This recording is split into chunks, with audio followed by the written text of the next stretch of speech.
Ahojte, vítam vás pri novom videu kanálu Vojnová história, fakty a zaujímavosti, v ktorom vám predstavíme najúspešnejšieho slovenského pilota v počte zostrelov v službách britskej Royal Air Force, Otta Smicka.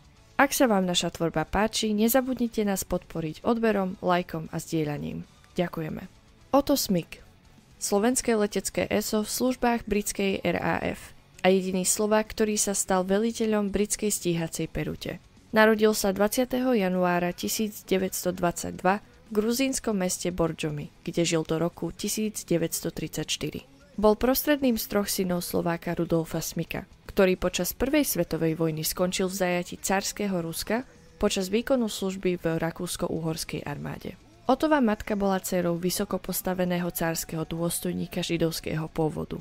Vzhľadom na vývoj politickej a životnej situácie ovplyvnenej komunistickým režimom v tamojšom prostredí, bol Rudolf Smick spolu s jeho ženou a 3 synmi nútený sa v roku 1934 vrátiť späť na Slovensko. Mladý Otto nastúpil v roku 1937 na dvojročnú obchodnú školu. 9. mája toho roku vyhral súťaž leteckých modelov vo Vajnoroch a v tom čase navštevoval aj plachtársky kurz, vďaka ktorému absolvoval svoje prvé lety. Po úspešnom ukončení štúdia v roku 1939 začal lietať na vrchu Straník pri Žiline.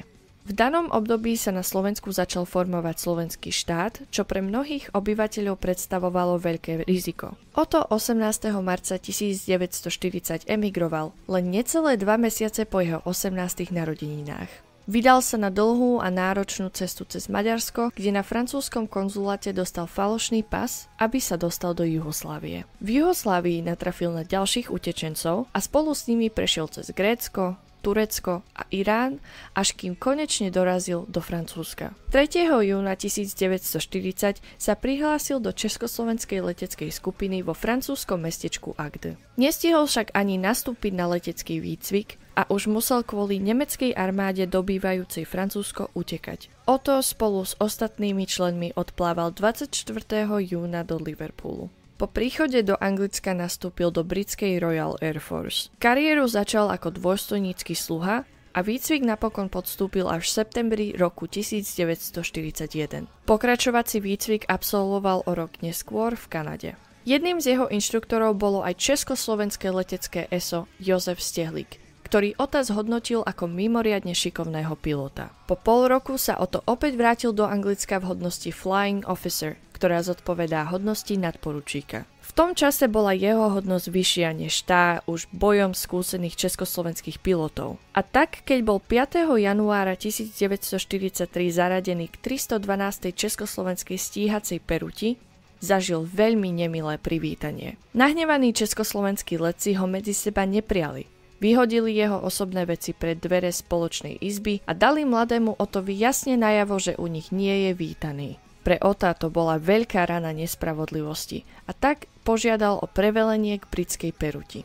Jeho žiadosť bola schválená a po krátkom pôsobení v 131. peruti v Škótsku ho 2. marca 1943 pridelili spolu s Tomášom Krumlom a Jaroslavom Hladom do 122.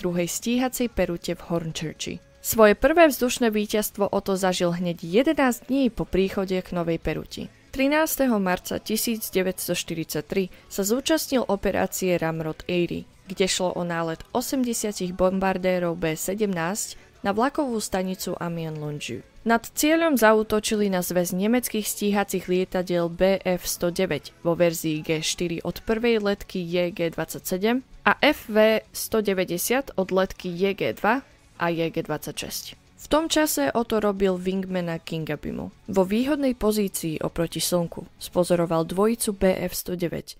Po krátkom priblížení sa ocitol pri jednej z nich, spustil paľbu a neminul. Z nepriateľskej 109 sa začal valiť hustý čierny dym a nemecké lietadlo sa rútilo strmhlav k zemi. Otto Nemca neprenasledoval a stratil ho z dohľadu. Spočiatku mu tento zostrel bol priznaný len ako pravdepodobný, no neskôr sa aj potvrdil. 9. apríla 1943 je ďalej Ottovi pripísané zničenie 2 lokomotív. Na konto pribúdali aj ďalšie zostrely a tak 20. októbra 1943 získava vysoké vyznamenanie Distinguished Flying Cross, záslužný letecký kríž. Otto sa stal prevažne leteckým inštruktorom, k čomu ho predurčili jeho vynikajúce strelecké schopnosti. Druhý operačný turnus zahájil 15. marca 1944 v 310.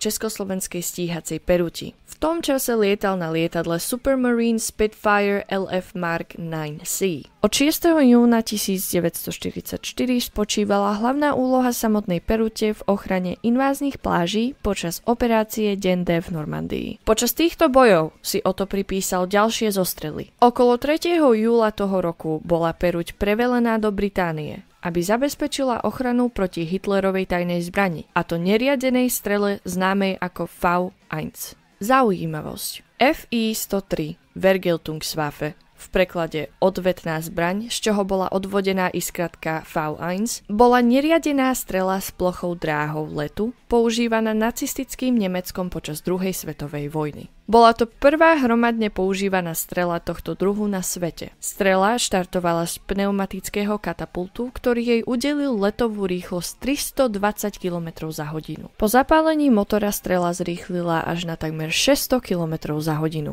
Pri tejto rýchlosti strela dokázala letieť vo výške v rozmedzi od 300 do 2000 metrov bez akéhokoľvek riadenia. Po prekonaní vopred nastavenej vzdialenosti letu, ktorú merala vpredu umiestnená vrtuľka, systém uzavrel prívod paliva do motora, došlo k zablokovaniu kormidiel a vysunutiu spomaľovacieho spoileru, čo priviedlo strelu k pádovej rýchlosti a následnému pádu. Bojová hlavica strely mala okolo 845 kg a k výbuchu ju mohol iniciovať jeden z troch typov zapaľovačov. Sériová výroba začala v roku 1944 a jej prvé nasadenie v tom roku bola streľba na Londýn.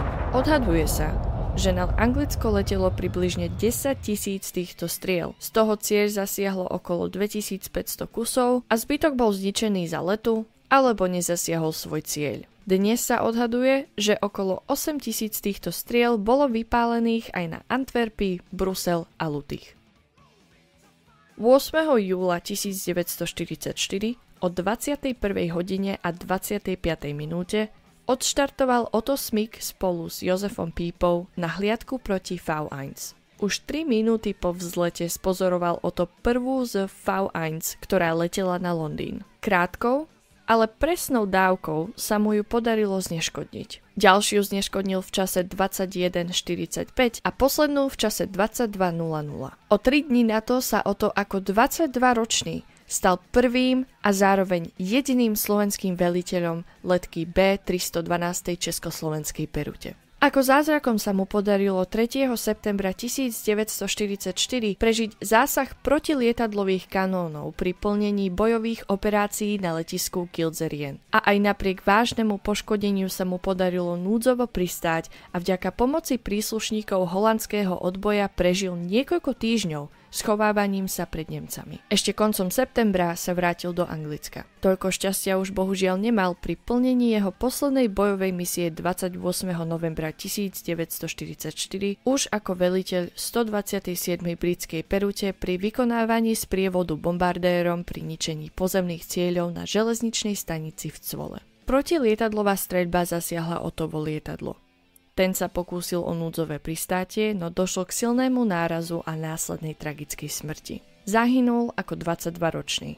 Česť jeho pamiatke.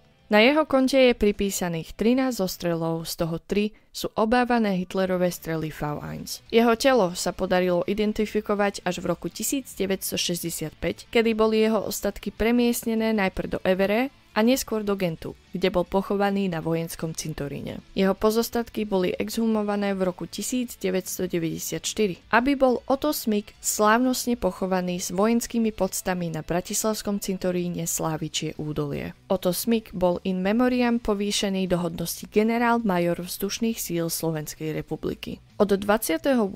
augusta 2002 nesie Smykovo meno Zmiešané krídlo Otta Smyka Sliač. Po Ottovi je pomenovaná aj putovná cena Best Display Smyk Trophy, ktorú získava víťazná dynamická letová ukážka na leteckých dňoch SIAF na Sliači. V holandskom Cvole je po ňom pomenovaná ulica Otto Smykstrát. Otto má po sebe pomenované ulice aj v Bratislave a Prahe, a to ulice Smykova. Tu sa končí naše video o Ottovi Smykovi. Ďakujeme, že ste si ho pozreli až do konca. Dúfame, že sa vám páčilo a našu snahu odmeníte lajkom, komentárom, odberom či prezdieľaním.